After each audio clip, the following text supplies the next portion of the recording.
देखिए आपका ये सेक्शन कौन सा था?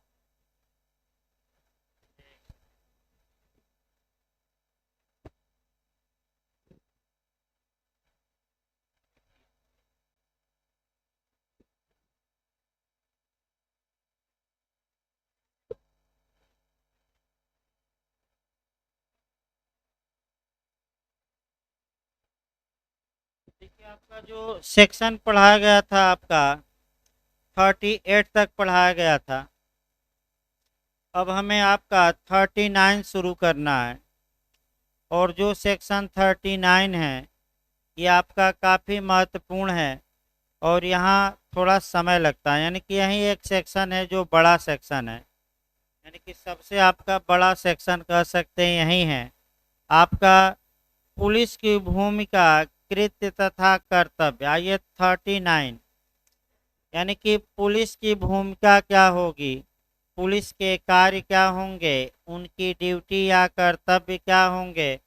और एक लाइन और याद रखना है कि अगर पुलिस इन कर्तव्यों को निभाने में लापरवाही बरते या नहीं निभाए तो इसके लिए सजा, यानी कि अब कोरिलेशन भी करना है। 39 से कोरिलेट कर लीजिएगा 85, वहीं लिख लेना चाहिए। जब भी आप 39 सेक्शन पढ़ेंगे तो उसी के साथ आपका पुलिस एक्ट की कौन सी धारा पढ़नी है, 85। 85 बता दिया जाए ताकि बार बार न बताना पड़े, एक ही बार बता दिया जाए। अगर कोई पुलिस अधिकारी अपने कर्तव्यों का उल्लंघन करता है, कर्तव्य पालन में लापरवाही बरतता है, उपेक्षा बरतता है इत्यादि, तो वह विभागीय दंड का माने वह दंड का भागी होगा।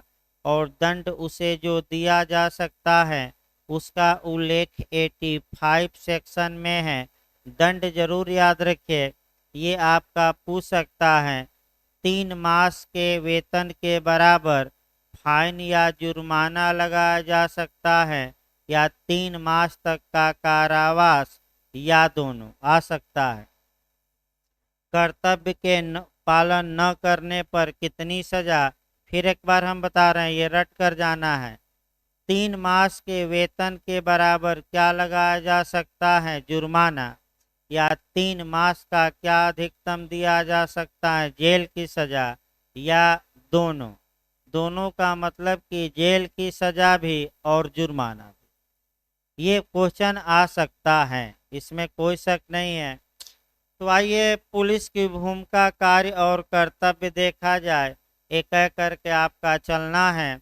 और सीआरपीसी, आईपीसी, एविडेंस इत्यादि से कोरिलेट करते रहना है। देखिए भाई आपका पहला क्लास हम बता रहे हैं, 39 निकाल लीजिए। सामान्यतः पुलिस की निम्नलिखित सांकेतिक भूमिका और कृत्य सरकार द्वारा समय समय पर बनाए गए नियमों के अनुसार होंगे। तो एक एक आपका कृत्य देखिए, निष्पक्षता पूर्वक विधि को लागू करना और उसकी मर्यादा बनाए रखना। निष्पक्षता पूर्वक एक एक करके समझाना ज़्यादा। निष्पक्षता पूर्वक विधि को लागू करने का मतलब ये हुआ कि जब भी पुलिस का कोई कार्य करे तो पुलिस ये ध्यान रखे कि किसी जाति, किसी पंथ, किसी पार्टी, किसी धर्म या किसी संप्रदाय के प्रति जब भी पुलिस कार्य कर रही है तो दुर्भावना में न करे, निष्पक्षता पूर्वक करे, यानी कि पक्षपात न करे। पुलिस ये न देखे कि ये सरकार की पार्टी का आदमी है तो ये विपक्षी पार्टी का आदमी है, लेकिन ये सिद्धांत हैं, लेकिन व्यवहार में ऐसा देखने को नहीं मिलता। क्योंकि पुलिस जब भी कार्य करती है ज़्यादातर मामलों में पंथ, पार्टी इत्यादि देख कर करती हैं। और जैसे ही धन धन धन पालेगी उसके बाद तो और आपका क्या बरतेगी, निष्पक्षता का सारा भाव भूल जाती हैं। और रिकॉर्ड है कि प्रत्येक थाने जहाँ भी चले जाइए आपका, जहाँ भी थाने पर आप जाइए तो वर्तमान समय में भ्रष्टाचार बढ़ता जा रहा है, करप्शन, और बिना पैसा लिए एक कदम पुलिस नहीं चल रही है सामान्यतः। यानी कि थाने बिके हुए हैं। एफआईआर करवाना है तब पैसा, एफआईआर रुकवाना है तब पैसा, एफआर या फाइनल रिपोर्ट लगवाने के लिए पैसा, चार्जशीट लगवाने के लिए पैसा, पैसा पैसा पैसा। तो सुनिए ना आप, किस फिल्म का गाना है? पैसा पैसा पैसा। चलिए आगे देखिए भाई। अगला देखिए, यानी कि लेकिन आपका कानूनी भाषा में तो ये है कि निष्पक्षता पूर्वक विधि को क्या करे, लागू। दूसरा देखिए, और उसकी मर्यादा बनाए रखे। अब मर्यादा मतलब क्या होता है भाई? तो यहाँ मर्यादा का मतलब ये हुआ कि भाई विधि का उल्लंघन न करे। यानी कि जो विधि की सीमा है, जो विधि की परिसीमा है, विधि का जो लिमिटेशन है, उस लिमिटेशन से बाहर न जाए, यानी कि बाउंड्री के बाहर न जाए। इसका मतलब सामान्य भाषा में ये हुआ कि पुलिस जब भी काम करे, विधि सम्मत कार्य करे, और जो कानून में बातें लिखी गई हैं उसके बाहर जाकर पुलिस कार्य न करे। अमूमन आप देखते होंगे उसके बाहर ही पुलिस जाती है, और आपका पुलिस का कर्तव्य है कि थाने में अगर किसी अभियुक्त को लाया जाता है तो उसके साथ मारपीट या टार्चर न किया जाए। लेकिन पुलिस हमेशा क्या करती है? इसका उल्लंघन करती है। प्रेम से बोला जाए, लेकिन हमेशा कैसे बोलती हैं? गाली देकर। तो देखिए, हम कानून बता रहे हैं, उसका विपरीत भाव भी बता रहे हैं, जो वर्तमान समय में हमारे सिस्टम में घून जैसे घुसा है, और ये घून जो है वो निकलने का प्रयास नहीं कर रहा है, मुश्किल ही लग रहा है। अगला देखिए, जनता के जीवन, स्वतंत्रता, संपत्ति, मानव अधिकार और गरिमा का संरक्षण करे। तो जनता के जीवन का संरक्षण करना, यानी कि व्यक्तियों के लाइफ को प्रोटेक्ट करने का पहला कर्तव्य राज्य का है। राज्य सक्षम भी है, राज्य ने इसके लिए पुलिस बल लगा, पुलिस की नियुक्ति की है, और राज्य का ये कर्तव्य है कि व्यक्तियों के जीवन की क्या करे, रक्षा। इसके बाद व्यक्तियों की स्वतंत्रता की रक्षा। तो स्वतंत्रता का हमें अधिकार दिया गया है अनुच्छेद 19 से लेकर 22 तक। तो पुलिस का ये कर्तव्य होगा कि वह हमारे मूल अधिकारों का सम्मान करते हुए, जो स्वतंत्रता हमें कहाँ से कहाँ तक आर्टिकल में दी गई है, 19 से लेकर कहाँ तक, 22 तक में, आपका उसका सम्मान करे कि न करे? सम्मान करे। ये किसका कर्तव्य है? पुलिस का। संपत्ति की रक्षा करे। तो अब संपत्ति पर आ जाइए। आपका संपत्ति की रक्षा करने का प्राथमिक जिम्मेदारी किसकी है? राज्य की है। राज्य किसके माध्यम से इसकी रक्षा करता है? पुलिस के। अगला देखिए, मानव अधिकार को संरक्षित करे। मानव अधिकार का मतलब क्या होता है? Human rights.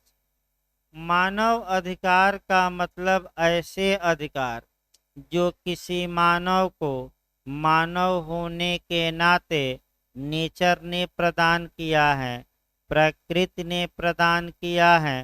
तो जितने मानव अधिकार हैं वह प्राकृतिक अधिकार हैं, क्योंकि किसने प्रदत्त किया है? नेचर ने। और जैसे कि स्वतंत्रता का अधिकार, घूमने का अधिकार, आपका इत्यादि, ये नेचर ने हमें दिया है। और इस अधिकार पर आपका पुलिस रोक न लगाए, इसके लिए मानवाधिकार आयोग भी बने हैं। राज्य का मानवाधिकार, केंद्र का मानवाधिकार, यानी कि केंद्रीय मानवाधिकार आयोग बना है, राज्य का मानवाधिकार आयोग बना है, तमाम संस्थाएं बनी हैं। तो पुलिस का भी जिम्मेदारी है कि ह्यूमन राइट का उल्लंघन करे कि न करे, न करे। और जब भी थाने पर एक केस इस पर लिख लेना भाई, भले बेयर एक्ट पर क्या अलग से हम लिखवा देंगे, दिलीप कुमार बसु, एक ही केस लीडिंग केस लिखना है, कौन सा? डीके बसु, यानी कि दिलीप कुमार बसु वर्सेज पश्चिम बंगाल राज्य के बाद में बहुत ज़्यादा पुलिस के लिए गाइडलाइन बनाई गई और कहा गया कि आप मानवाधिकार की क्या करिए रक्षा, और प्रत्येक थाने और एसपी ऑफिस हर एक जगह एक बोर्ड लगाइए कि थाने में मानवाधिकार का क्या होगा। तो जब भी किसी थाने में जाइए तो उसके बाहर एक बोर्ड लिखा मिलेगा कि थाने में ह्यूमन राइट्स का क्या प्रोटेक्शन।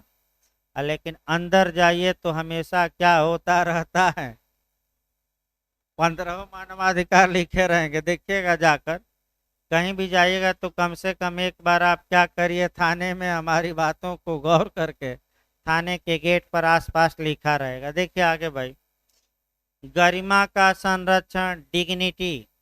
अब आया कि गरिमा का जो अधिकार है व्यक्तियों को, सम्मान का जो अधिकार है, यानी कि व्यक्तियों के साथ गरिमा का व्यवहार किया जाए, ससम्मान पेश आया जाए, शालीनता से पेश आया जाए। लेकिन होता है इसके उल्टे, और पुलिस कैसे पेश आती है? गाली से। मृतक को भी गरिमा का सम्मान प्राप्त है, यहाँ केस भी जोड़ लेना है। मृतक को भी गरिमा का हक है कि उसका अंतिम संस्कार ससम्मान किया जाए। और केस याद रखना है दूसरा इस पर आपका, Parmanand Katara versus union of India. मृतक को भी, जो व्यक्ति मर गया उसकी लाश को ससम्मान दिया जाए और सम्मान के साथ उसका अंतिम संस्कार किया जाए। किस केस में ये निर्णय आया?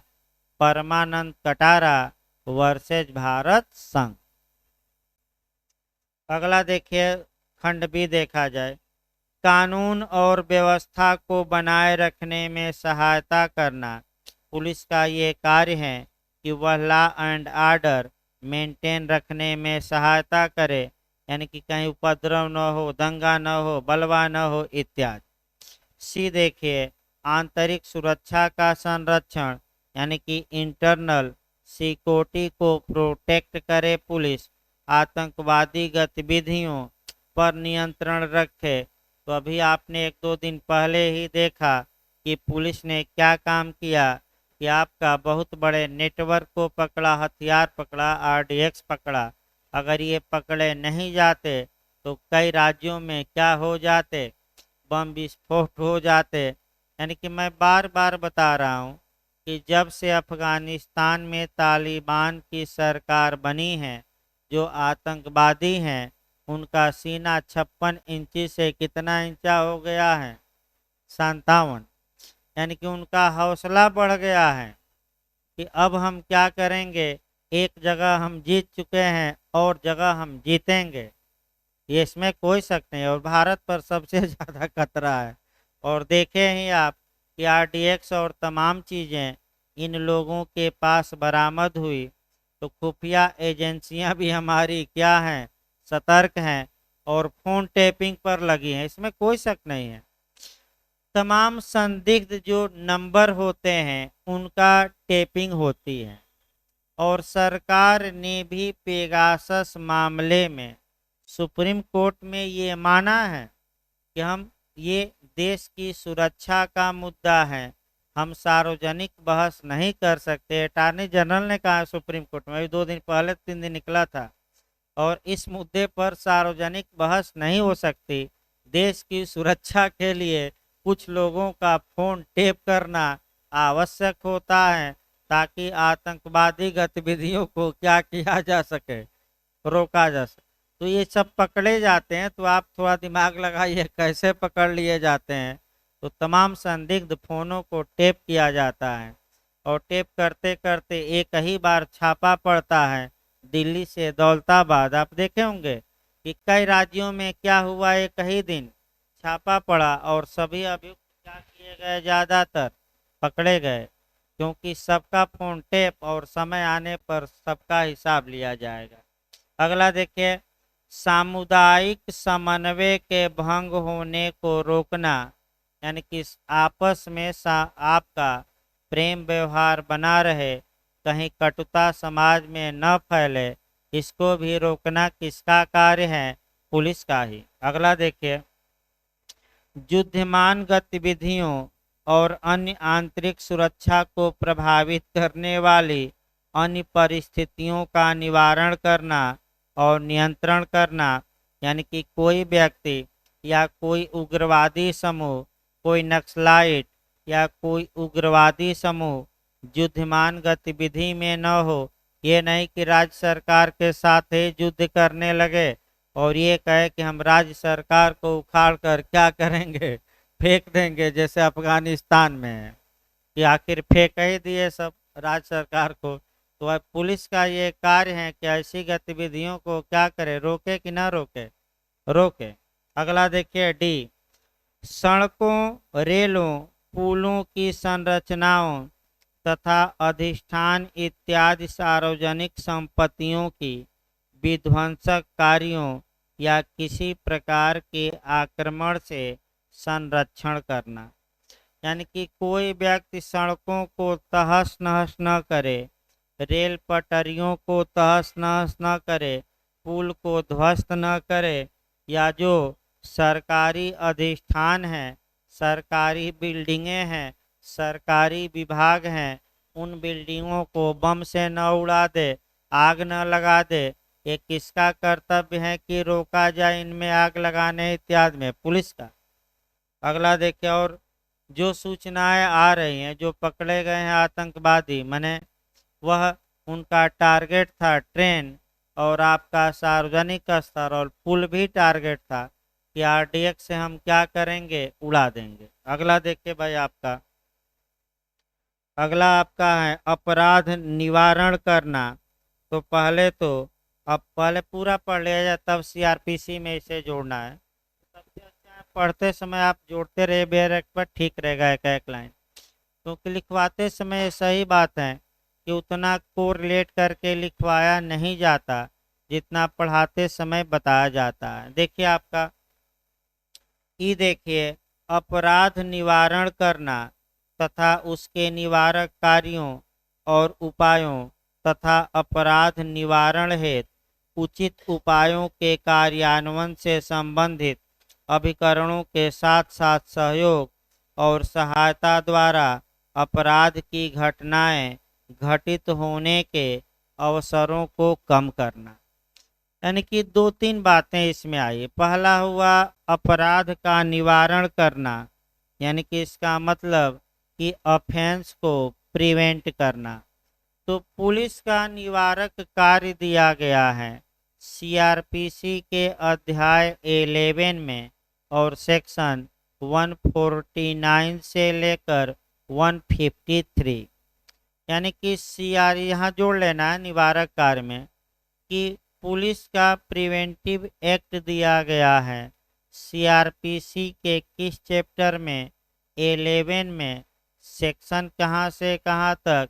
149 से लेकर 153 तक, यानी कि 149 से लेकर 153 तक, जिसमें यह बताया गया है कि पुलिस अपराध को रोकने के लिए क्या क्या उपाय कर सकती हैं और आपका क्या क्या उपाय कर सकती हैं।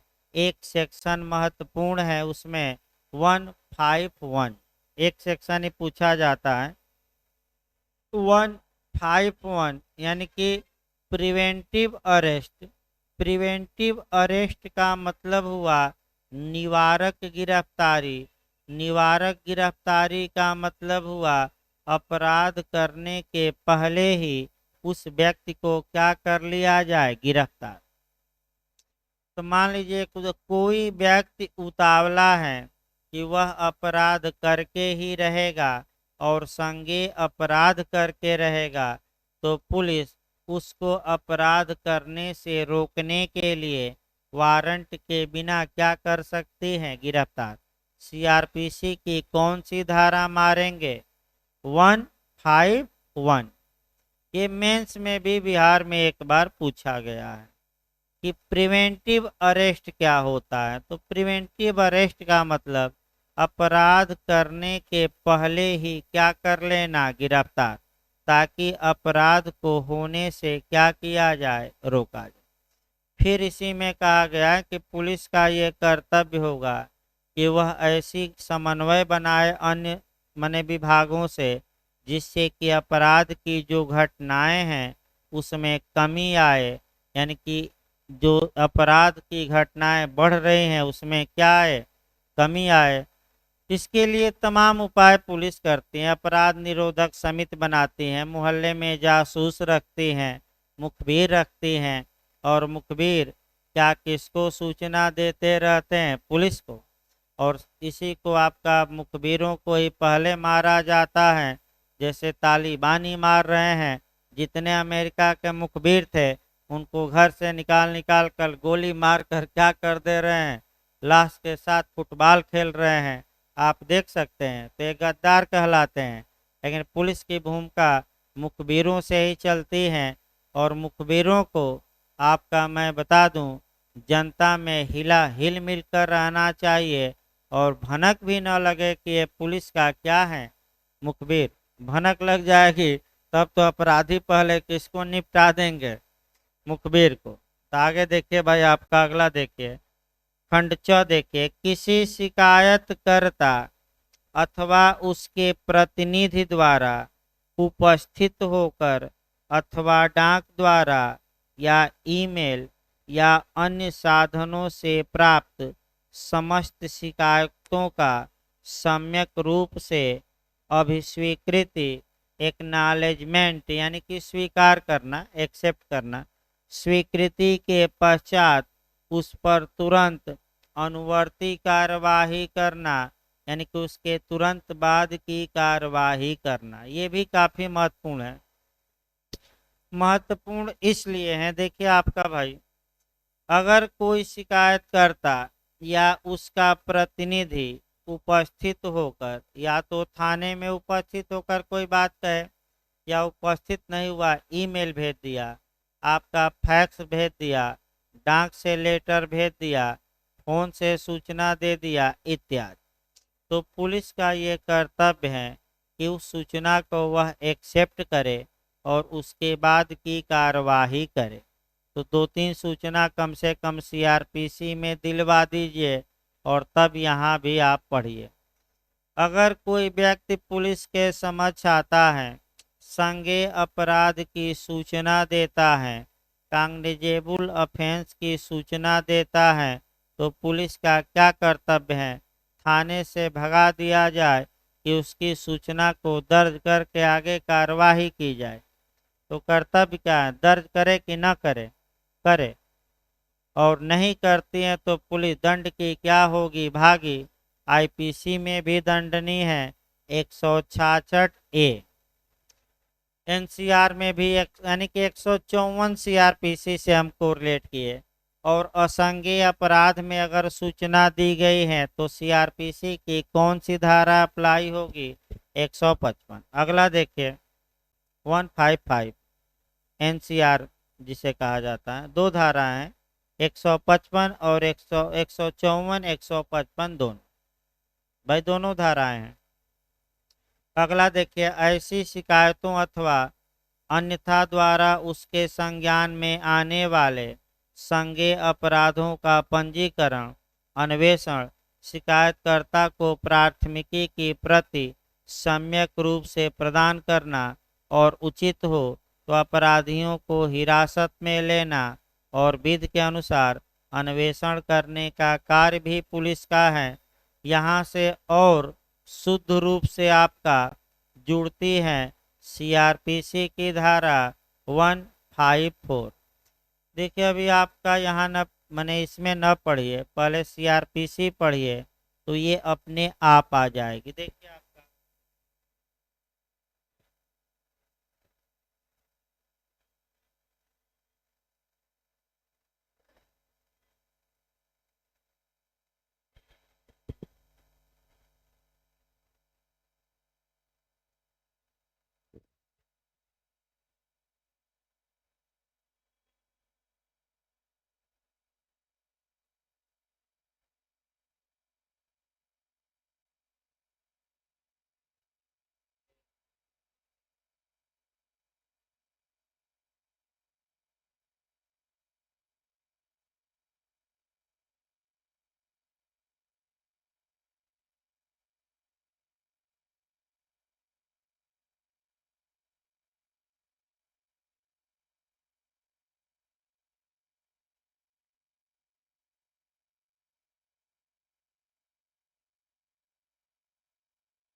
तो भाई एक और पॉइंट था लेकिन मिल नहीं रहा, देखना पड़ेगा यार। देखिए इसमें आगे जब भी इसको पढ़िए आप पूरी तरह से, आपका सीआरपीसी में, आईपीसी में आप ऐड करके पढ़िएगा इस क्लास को। सीआरपीसी पहले हम उठाते हैं और तब अपने आप ये क्लास ख़त्म भी हो जाएगा, देखिए आपका। और इसी के साथ आईपीसी। तो जब भी इस क्लास को पढ़िएगा, यानी कि आपका क्लास नंबर आपका ये 6 है, 6 यानी कि जी। जब भी जी को खंड को पढ़िएगा तो वहीं बैरक पर लिख लेना चाहिए सीआरपीसी की धारा 154 पढ़िए शुद्ध रूप से 154। और आईपीसी की धारा 166 ए। आईपीसी की कौन सी धारा पढ़नी है? 166 ए। यहाँ से कोरिलेट करके पूछा जा सकता है। देखिए सीआरपीसी की धारा 2C से हम उठाएंगे। सीआरपीसी की धारा 2C में कॉग्निजेबल ऑफेंस और कॉग्निजेबल मैटर, यानी कि संज्ञेय अपराध और संज्ञेय मामला दोनों परिभाषित किया गया है। संज्ञेय का शाब्दिक अर्थ होता है गंभीर, यानी कि ऐसा मामला या ऐसा अपराध जिसमें केवल पीड़ित ही प्रभावित नहीं होता बल्कि पूरी सोसाइटी या पूरा समाज प्रभावित होता है, उसी को हम कैसा मामला सीआरपीसी में बताया गया है? गंभीर। ऐसे गंभीर मामले में समाज का कोई भी व्यक्ति इस अपराध की सूचना थाने के भार साधक अधिकारी को दे सकता है, थानेदार को दे सकता है। वह सूचना सीआरपीसी की धारा 154 के तहत दी जाएगी और उसी सूचना को ही एफआईआर कहा जाएगा, फर्स्ट इंफॉर्मेशन रिपोर्ट कहा जाएगा, या प्राथमिकी या रपट इब्तदाई या आपका प्रथम सूचना प्रतिवेदन, फर्स्ट इंफॉर्मेशन रिपोर्ट। और यदि थानेदार या थाने का प्रभारी अधिकारी कहिए, थानेदार ही कहिए, सूचना नहीं लिखता तो वह आईपीसी की धारा 166 ए के तहत दंड का भागी होगा। और सूचना का दर्ज करना बाध्यकारी है, विवेकाधिकार नहीं है।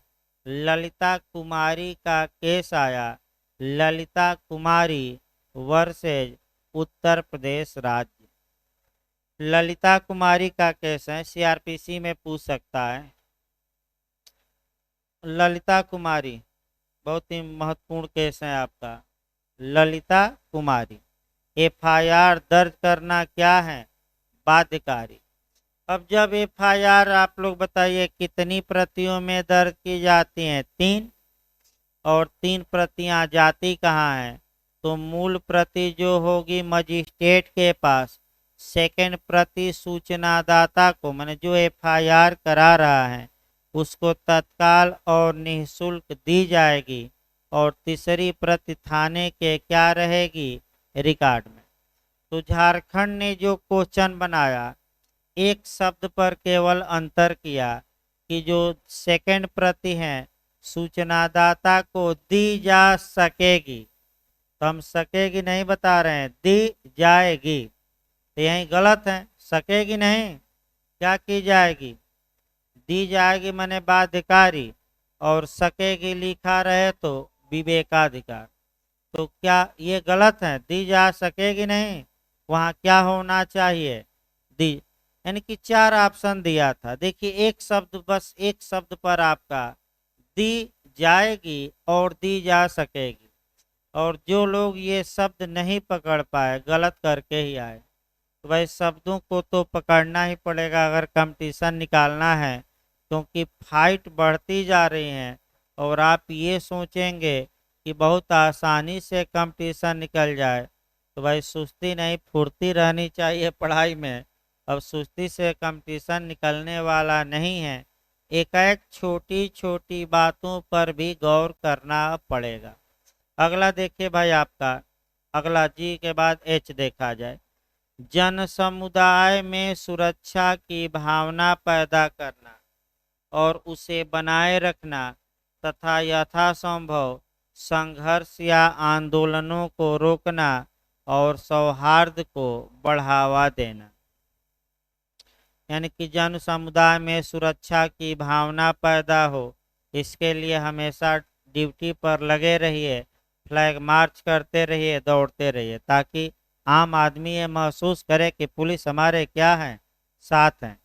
दूसरा आपका माने सुरक्षा के और उसे बनाए रखना, सुरक्षा बनाए रखना तथा यथासंभव संघर्ष या आंदोलनों को रोकना और सौहार्द को बढ़ावा देना।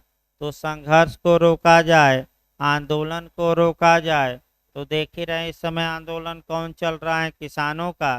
तो आपका पुलिस का कर्तव्य है कि आंदोलनों को रोका जाए। लेकिन यहाँ भी सुप्रीम कोर्ट में मामला हाई कोर्ट में चला गया है। आपका किसान ये कह रहे हैं कि आर्टिकल 19 में हमें हमारी बात कहने का हक है और शांतिपूर्ण तरीके से सभा और सम्मेलन करने का हमें क्या है, हक है। और सुप्रीम कोर्ट ने भी इसे माना कि आपको हक है। और पुलिस का ये कार्य है कि आंदोलनकारियों को क्या करे, जहाँ तक संभव हो रोके। तो तुरंत लोग कहते हैं कि ये तो हमारे मूल अधिकार का क्या है, उल्लंघन। और आपका किसानों वाला मामला भी सुप्रीम कोर्ट में गया और राज्य सरकार रोक नहीं पाई आंदोलन करने से, क्योंकि हमारा मौलिक अधिकार भी है। किस आर्टिकल में, आपका अनुच्छेद 19 में। शांतिपूर्ण और बिना हथियार के क्या करना, सभा करना और क्या करना, सम्मेलन। अगला देखिए भाई आपका झ प्राकृतिक या मानव जनहित आपदाओं के कारण उत्पन्न परिस्थितियों में लोगों को यथासंभव सहायता प्रदान करना और राहत तथा पुनर्वास उपायों में अन्य अभिकरणों को त्वरित सहायता प्रदान करना। तो सबसे अच्छा उदाहरण तो आपका कोरोना देखिए, प्राकृतिक क्या है, बीमारी आ गई। यानी कि आपका तो इसमें पुलिस की भूमिका काफ़ी महत्वपूर्ण रही। और पुलिस 24 घंटे क्या करते थे, ड्यूटी करते थे। और तत्पश्चात कई पुलिस वाले भी कोरोना से ग्रसित होकर मर गए, हजारों मर गए देश में। लेकिन पुलिस ने ये नहीं कहा कि हम ड्यूटी नहीं करेंगे। जब लोग घरों में थे तो ये पुलिस वाले सड़क पर क्या बना रहे थे, विधि और व्यवस्था। ये पुलिस का ही कार्य है। अगला देखिए, ऐसे व्यक्तियों की सहायता करना जिनके शरीर या संपत्ति को अपहानि का खतरा हो और कष्टप्रद स्थितियों में पड़े व्यक्तियों को आवश्यक राहत और सहायता पहुंचाना। यानी कि जिनके शरीर को खतरा हो, संपत्ति का खतरा हो, जो कष्ट में है, इनको संरक्षित किया जाए, सहायता पहुंचाया जाए। अगला देखिए, जनता और वाहनों की व्यवस्थित रूप से आने जाने को सुविधाजनक बनाना और सड़कों और महामार्गों पर यातायात का नियंत्रण और विनियम, ये भी काफ़ी महत्वपूर्ण है। इसका मतलब ये हुआ कि पुलिस का ये कार्य होगा कि वह क्या करे कि जो आम मार्ग हैं उस पर जनता और वाहनों की व्यवस्थित रूप से आने जाने को सुविधाजनक बनाए और सड़कों और महामार्गों या यातायात का पर कंट्रोल करें। यानी कि कहीं जाम न हो, कहीं सड़क पर कोई वाहन बहुत देर तक खड़ा न हो। तो इसमें भी वसूली अभियान पुलिस चलाती है। आपका जैसे देखते होंगे, सड़क पर वाहन खड़ा है तो चालान भी कर देती हैं, या डंडा भांज कर टेम्पू वालों को हमेशा क्या करती हैं, भगाती रहती हैं। और मिल गया कोई टेम्पू वाला तो पैसा दो, क्यों यहाँ खड़ा किए थे, मार्ग को रोके थे। या चालान करना, ट्रैफिक जाम हो गया, ट्रैफिक को कंट्रोल करना किसका कार्य है, पुलिस का। अगला देखिए, सार्वजनिक शांति और सभी प्रकार के अपराधों के संबंध में, जिसमें सामाजिक अपराध भी शामिल हैं, तथा राष्ट्रीय सुरक्षा को प्रभावित करने वाले मामलों के संबंध में अभिसूचना एकत्र करना, स्वयं उन पर कार्यवाही करने के अतिरिक्त समस्त संबंधित अधिक अभिकरणों को जो विहित किए जाएं उसे प्रसारित करना। सबसे खतरनाक यही है, आपका पेगासस मामला से जोड़ लीजिएगा। पुलिस का ये कर्तव्य है कि जो जिस सूचना से सार्वजनिक शांति भंग हो जाएगी, कोई सामाजिक अपराध कर बैठेगा कोई व्यक्ति, या राष्ट्रीय सुरक्षा को, नेशनल सिक्योरिटी क्या हो सकती है प्रभावित, तो क्या ऐसी संसूचनाओं को पुलिस एकत्र कर सकती है कि नहीं? कर सकती है। अब इसी में फोन टेपिंग का मामला विवादित हो जाता है कि क्या पुलिस ऐसे मामलों में किसी भी व्यक्ति का फोन टेप भी कर सकती है? तो करती ही थी और अभी भी कर रही है, तभी तो इतना मामला उजागर हुआ। और आपका सुप्रीम कोर्ट ने कुछ गाइडलाइंस दी, वह गाइडलाइंस हमें बताना है। PUCL एक सामाजिक संस्था है और उसने PIL दायर किया था सुप्रीम कोर्ट में। तो PUCL versus union of India के बाद में सुप्रीम कोर्ट ने ये कहा कि यदि किसी का फोन भी आपको टेप करना है तो सचिव स्तर के अधिकारी से परमिशन लीजिए और तब आप टेप कर सकते हैं, क्योंकि फोन टेप करना राइट टू प्राइवेसी या निजता या एकांतता का क्या है? उल्लंघन। इससे हमारी प्राइवेसी या जो हमारी एकांतता है वह भंग हो रही है। केस याद रखिए, PUCL। लेकिन फिर भी सरकार पुलिस वाले मानते नहीं हैं, इस नियम का हमेशा उल्लंघन करते हैं और फोन टेपिंग पर लगा रहता है, और तभी तो आतंकवादी भी पकड़े जा रहे हैं। लेकिन वही है कि गेहूं के साथ घुन भी पी जाता है। तो आपका तमाम नेता परेताओं का क्या हो गया पेगासस में?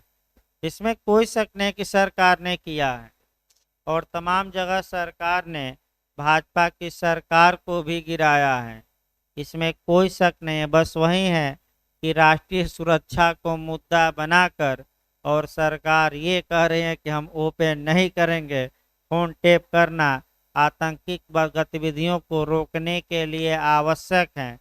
ये नेशनल सिक्योरिटी का मामला है और हम सुप्रीम कोर्ट में सार्वजनिक बहस नहीं करेंगे, प्राइवेट कर रहे हैं। भाई सरकार भी तैयार है कि गुप्त रूप से आप बुलाइए, हम सारी बातें बता देंगे, लेकिन सार्वजनिक रूप से तो पूरे मीडिया में क्या होगा? तो न्यायालय चाहे तो गुप्त रूप से भी बातें सुन सकता है, इसमें कोई शक नहीं है भाई, गुप्त रूप से। लेकिन अब क्या करता है क्या नहीं वो अलग बात है। अगला देखिए, आपका बहुत बड़ी धारा है, सबसे बड़ी धारा भाई ये। ऐसे अन्य कर्तव्यों का पालन तथा उत्तरदायित्वों का निर्वहन करना जो उन्हें राज्य सरकार अथवा किसी प्राधिकारी द्वारा, जिसे तत्समय प्रवृत्त विधि के अधीन ऐसे निर्देश जारी करने के लिए सशक्त किया गया है, सौंपे गए हैं, वो भी कार्य करिए। पुलिस थाने में आभासिक अपराधियों और संगठित अपराध में अंतर्वलित व्यक्तियों का अभिलेख रखना और उसको प्रदर्शित करना, यानी कि जो हैबिचुअल अफेंडर हैं और जो ऑर्गेनाइजेशन बनाकर, यानी कि आपका उसको संगठन बनाकर जो लोग अपराध करते हैं, गुंडा एक्ट, कई लोग अपना क्या किए, संगठन बना लिए और शहर में गुंडई कर रहे हैं। तो इन पर भी कंट्रोल किया जाए और इनकी लिस्ट बनाकर थाने में क्या किया जाए, लगा दिया जाए कि ये इस इलाके के क्या हैं, बहुत बड़े बदमाश हैं या हैबिचुअल अफेंडर हैं। तो मैं एक दिन बताया था भाई, आभासिक अपराधी या हैबिचुअल अफेंडर या आदतन अपराधी। आदतन का मतलब कि लाख उसको सुधारिए सुधरे, बार बार वही अपराध करता है। जैसे एक सुनार है, जितने चोर आते हैं सबका सोना हमेशा क्या कर रहा है, खरीद रहा है तो वह कैसा अपराधी हो गया? आतंक। जैसे पाकिस्तान को भी कह सकते हैं, बार बार विश्व चेता रहा है कि ऐसा न करो, ऐसा न करो, और जब तक कि अफगानिस्तान में आंतरिक गृह युद्ध न करा दे तब तक पाकिस्तान मानने वाला नहीं। मैं बता दूं, भारत को तो परेशान किया ही है, लेकिन जब तक अफगानिस्तान में गृह युद्ध न करा दे तब तक पाकिस्तान मानेगा नहीं। इसीलिए जनता वहाँ की कुछ विरोध भी करती है, क्योंकि पाकिस्तान, लगता है अफगानिस्तान की जनता को कि पाकिस्तान ने ही हमें क्या कर दिया है, बर्बाद। अब देखिए कैसे किया। इधर आपका बरादर थे, उधर हक्कानी गुट था। हक्कानी गुट सुस्त था, बरादर चुस्त थे, तो बरादर को आपका क्या किया पाकिस्तान ने? बाहर। और जो पाकिस्तान का प्रिय था हक्कानी, उसको बना दिया भाई अच्छे पदों पर। और अभी आपने देखा कि मुल्ला बरादर गायब हो गए थे, तो मीडिया में आ गए कि मार दिए गए आंतरिक मने मुठभेड़ में, लेकिन फिर आए और लेकिन पावर पर क्या कर दिए, कटक काट दिए गए। इससे क्षोभ पैदा हो सकता है, और हो सकता है कि अफगानिस्तान में आपस में ही तालिबानी क्या हो जाए, लड़ जाए। क्योंकि सत्ता का मोह सबको होता है, और सत्ता के मोह में कुछ भी कोई भी कर सकता है, इसमें कोई शक नहीं है। अगला देखिए भाई, आपका जिला और राज्य स्तर पर आभ्यासिक अपराधियों और संगठित अपराध में शामिल व्यक्तियों का अद्यावधिक अभिलेख रखना, यानी कि न्यूनतम अभिलेख रखिए। करंट में ये कहाँ है, कहाँ रह रहा है, कहाँ अपराध कर रहा है, जेल में है कि बाहर है, इसकी न्यूनतम जानकारी क्या करिए, वर्तमान में रखिए। दूसरा खंड देखिए, पुलिस अधिकारी ड्यूटी पर तैनात पुलिस अधिकारी की हैसियत से समस्त अपवादिक लावारिस चल अचल संपत्ति को अपने कब्जे में लेगा, और सेक्शन 46 के उपबंधों के अनुसार उसकी सुरक्षित अभिरक्षा और उसके निस्तारण के लिए कार्यवाही करेगा।